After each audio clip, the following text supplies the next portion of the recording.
Tyson was stunned by the power of this monster. Mike Tyson was one of the toughest and most brutal fighters in the history of boxing. His knockouts were capable of causing irrational fear in his opponents while generating great excitement among audiences. At the peak of his career, he had the entire heavyweight division trembling at just the thought of standing in front of him in the honorable boxing ring. But what very few know is that there was an opponent who was as respected and feared as Iron Mike himself. He was a ruthless killer in the art of boxing who had no conscience or mercy for his adversaries. His name? Donovan Ruddock. Welcome. In today's video, I invite you to join me on a journey into the past and witness the great night in the golden history of boxing where Mike Tyson faced off against a Donovan Ruddock who made him doubt his performance for the first time in a long while. It's not just any fight. It's a true battle of titans that every discipline lover should know about. Get comfortable because this journey into the past begins here. The year was 1991 when on March 18th, Mike Tyson stepped into the ring at the Mirage Hotel and Casino in Las Vegas, Nevada, to face his destiny and fight to be the last man standing against Donovan Ruddock. Tyson entered the fight as the #1 heavyweight contender by the World Boxing Council, the World Boxing Association, and the International Boxing Federation. But Ruddock wasn't far behind. These prestigious organizations categorized him as the #2 heavyweight contender. Representing Toronto, Ontario, Canada, Ruddock's professional record stood at 25 victories, 18 of them by knockout, having been defeated only once before and adding a controversial draw. Intimidating, you might think. However, Tyson's 39 victories, 35 of them by knockout, and only one previous defeat still made him, at least statistically, the great rival to beat. Ruddock entered the ring with great confidence. He even bought into the story of being the only fighter on earth capable of defeating Tyson during his prime years. Under this premise, and with Richard Steele accompanying them inside the ring, both fighters went into battle.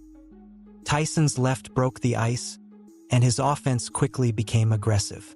Ruddock tried to sneak in some combinations through his guard, but without much success. Early in the fight, clinches began as a sign of inability to face with fists what fate had put in front of Ruddock. He's ready for it. He threw his bomb. Oh, all right. Right. The button. Another solid right. Oh, that was... It's done something. It stopped Iron Mike. What a right hand by... Against a Mike Tyson landing hard punches left and right, Ruddock's aggressiveness seemed to take a while to make itself felt. A blow after the closing bell of the round would escalate the conflict's rivalry even further. For the bell. Tyson hitting afterwards. And a bad punch. Now it would be Tyson's right that would open the second episode. And after a couple of seconds and just a couple more punches, Ruddock would test how comfortable the canvas was as he fell sitting down heavily upon it.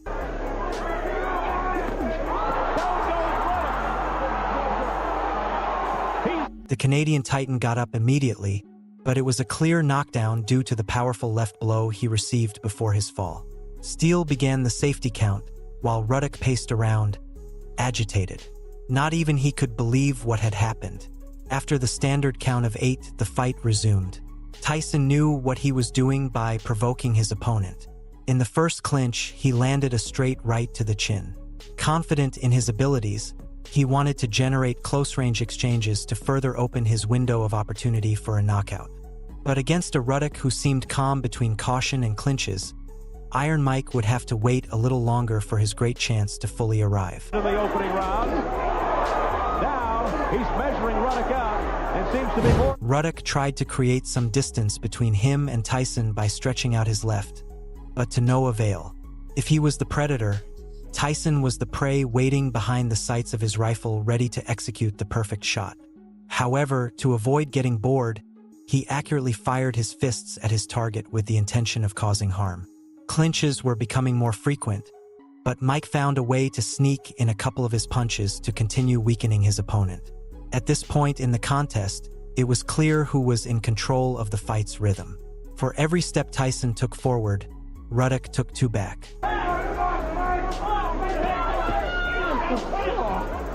Just leaning on Tyson. Oh, right by Tyson. During the last 20 seconds of the round, the Canadian Titan finally stood firm against his opponent and tried to exchange some punches.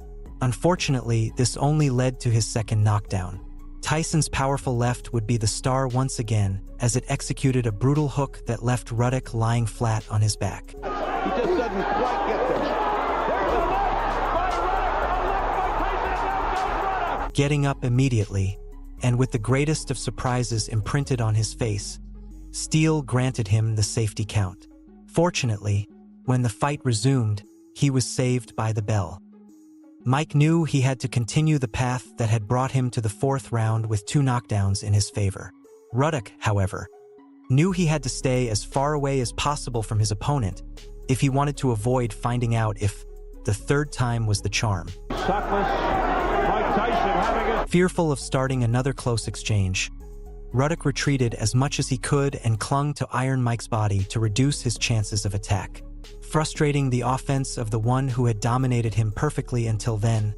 The question that remained was how much longer his cowardly strategy could buy him. That body shot sounded like he hit a drum. Again, the crowd groaned. Relentless attack! Oh, they hit him! Immediately after the opening bell, Ruddock retreated until he collided with the ropes. He tried to neutralize Tyson's offense with weak combinations, but his right was unable to cause significant damage, and his left couldn't keep his hunter away for long. Every blow Tyson landed on him caused havoc. He knew he had to work from the art of weakening his opponent if he wanted a moderately early victory. Even in his tragic situation, Ruddock wanted to show off by placing his left fist on Tyson's forehead, an act of provocation that disrespected his opponent, and in the noble art of boxing tends to be paid very dearly. He can question his integrity or his honesty. A flurry! Tyson with another right. He was looking for his third straight. Oh, look at that. We are now... With the countdown in his favor, the weak Canadian Titan was saved by the bell once again. As soon as the bell rang, Tyson charged at Ruddock like a locomotive without brakes until he made him impact against the ropes. The provocations had their effect, and now Mike's offense was just a little more tenacious. Ruddock continued trying to neutralize him, but he missed more punches than he landed. When Mike stood in front of him, it created a truly terrifying scenario. At this point, everyone began counting the seconds until the fall of the Canadian Rooster. It was a fight scheduled for 12 rounds, but the end was just around the corner. Sit ringside, up close.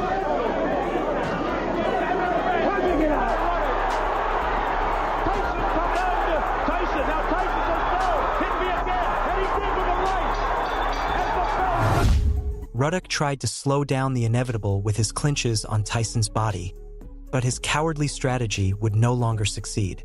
By the time he tried to start an exchange, Mike delivered the blow that would mean the point of no return. Entering the last minute of the round, Tyson pinned Ruddock against the ropes and became the executioner who would initiate one of the worst massacres of his professional career. An intrepid flurry of blows made Ruddock's head sway from left to right, giving the impression that it would be detached from his neck. Tyson has Ruddock on the rope. Now the right. With his fists down, Steele quickly realized that he was a fighter no longer fit to fight. Ironically, after regaining consciousness, Ruddock seemed surprised and displeased by Steele's decision. Little did he know that he had been saved from being decapitated. Just over 3 months later, Tyson and Ruddock collided once again in the ring at the Mirage Hotel and Casino in Las Vegas, Nevada. Do you wonder what the outcome of this second encounter was? That, my friend, belongs to another chapter in the golden history of boxing. I can only spoil you with the following. These boxing titans never disappoint. If you've made it this far, I thank you. If you enjoyed our journey, remember that there's no better way to support my content than by leaving a like on the video.